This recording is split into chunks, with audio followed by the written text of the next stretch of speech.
సోనా మసూరి బియ్యం రేటు ఎంత నడుస్తుంది ఇప్పుడు?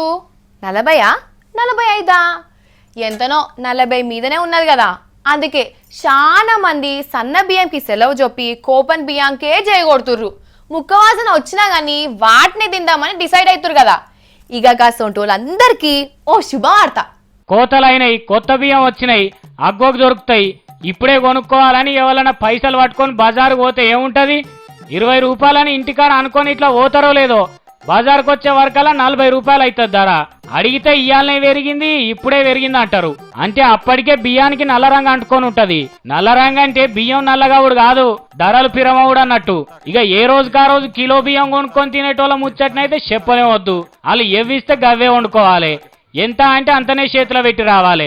అరే రే రే బియ్యం కొనబోతే కొరివన్నట్టే తయారైంది ముచ్చట. కానీ ఇప్పటి సంది అట్లుండదు. ఇక ఎందుకంటే గోదాములకెళ్ళి 50 లక్షల టన్నుల బియ్యాన్ని వెంటనే విడుదల చేసి 8 రూపాయల 30 పైసలకే కిలో బియ్యం అమ్మాలని నిర్ణయం చేసిండ్రు ఢిల్లీలో ఉన్న పూగుర్తు సర్కార్ వాళ్ళు.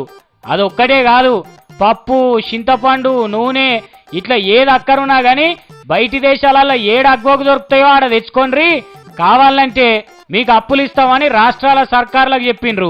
ఇక అవన్నీ దాచిపెట్టి రేట్లు పెంచుకుంటా కోట్లు సంపాదించే నల్లకేటుగాళ్ళు ఉంటారు కదా, వాళ్ళని దొరకబట్టి తోలు తీయుండ్రి అని రాష్ట్రాలలో అధికారులకు ఆదేశాలు ఇచ్చిండ్రు.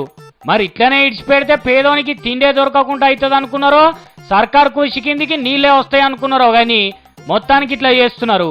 అంత మంచిగానే చేస్తున్నారు గాని మరి 50 లక్షల టన్నుల బియ్యం సర్కార్ గోదాములకెళ్ళి బయట పడ్డాక పబ్లిక్కే పోతాయా, లేకుంటే మళ్ళా దారి తప్పి నల్లదళారుల కొంపలు గోదాములకే చేరుతాయా అన్న ముచ్చట తెలియదు.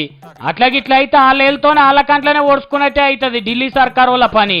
మరి అట్లా కాకుండా చూస్తే మంచిగా ఉంటుందని పబ్లిక్ అనుకుంటున్నారు.